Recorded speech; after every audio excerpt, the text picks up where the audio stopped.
One of the most common speech-generating devices that we use for children who use lamp words for life is the accent. The accent can come in different sizes, but the makeup is essentially the same. It's made of medical-grade glass that is harder to break, and it usually comes with a protective case around it. It has a carrying handle, a carrying strap, and a kickstand on the back. The most important things to know about basic operation for the accent is that the power button is on top right here. And then there's also a little tiny hole next to the power button. That is the reset button. So a lot of the times if your accent is frozen or you're having other technological issues, you can stick a paper clip in that small hole to reset it. The buttons for volume control are on the side.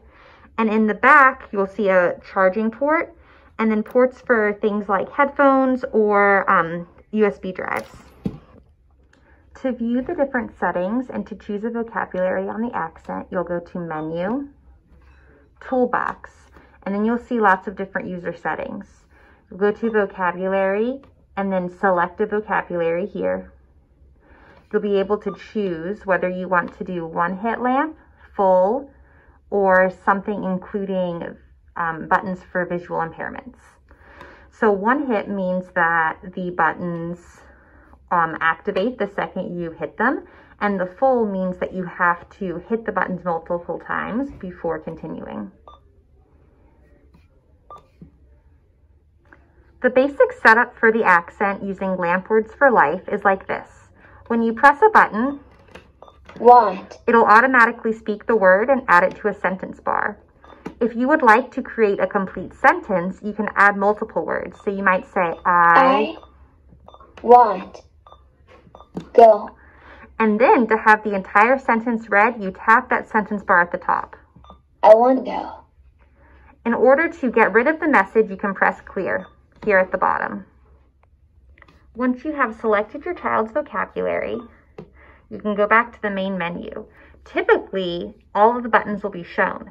Right now, this child has the Vocabulary Builder on, which hides some buttons and shows others. To work with Vocabulary Builder, you go to Menu, Vocabulary Builder, and then there are a couple different ways you can change it. So you can see here that all of the buttons that are grayed out do not show up on the device when the child is using it, but the ones that are lighter in color do show up. You can quickly hide all of them or show all of them, or you can edit the list this way. You can go to Edit List, and then you can type in words that you want added. So say you want to add the word lettuce. You can add that, press Finish, and then the word is added. You can add more than one word at a time by putting commas in between. So you may want to do corn, and tomato.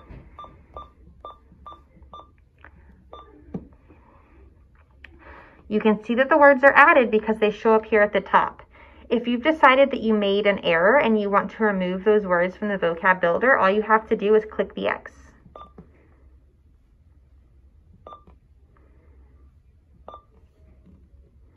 When you are finished, you can select Finish and Exit, and then you have access to the words on your Vocabulary Builder.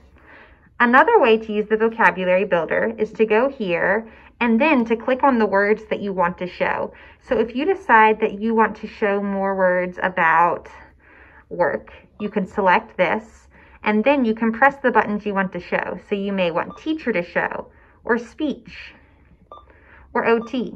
So that's a really quick and easy way to get words to show up, because then when you press Exit, you can now navigate there and those words that you selected show up. Sometimes you'll want to add a picture or word to your child's device that is not already part of the vocabulary set that you are given. It's pretty easy to do this.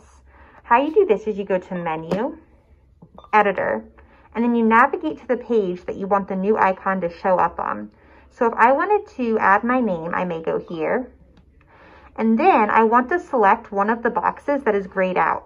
If I select a box that has a color, then it could interfere with the motor patterns of your child later on as they gain the ability to communicate more and more. So maybe I want to add my name right here. So I'll press that button, press edit, and then I'll add the word that I want to be associated with that icon. So maybe I'll add my name. It's always important to add a space after you've typed in an icon message and label so that when you put it in a sentence, it doesn't smush the words together. Laura. Then I'll want to add a symbol. I can do this by searching for symbols. So I might search for girl. And then I'm able to select, and then I'm able to select an image that matches. I can also add a personalized picture if I would like. I can do that by going to camera, waiting for that to load, and then taking a picture of myself. So I would swap the camera and press take picture.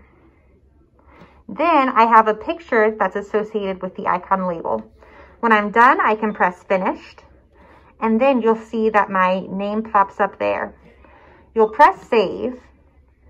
And then once you go back to your main board, you'll have to check to make sure that it was there and that icon was added. So if I go to I see my name isn't there. That's because I have Vocab Builder turned on and I don't have my name added to the vocabulary. So to do this, I'll want to go to Menu, Vocabulary Builder, and then I can select that icon that I added. Press exit, and then you can see that my name's been added. If you know that a word is on your child's device, but you are having a hard time remembering where it's located, you can use the word finding feature. How you do this is you go to the spell/numbers button, and then you press the purple button at the top that says word finder. Then you're able to type in the word you're looking for, like red. When you press search, you can either hide the button or you can have it guide you there, which is what I recommend. And it'll guide you right to where that button is located. Red.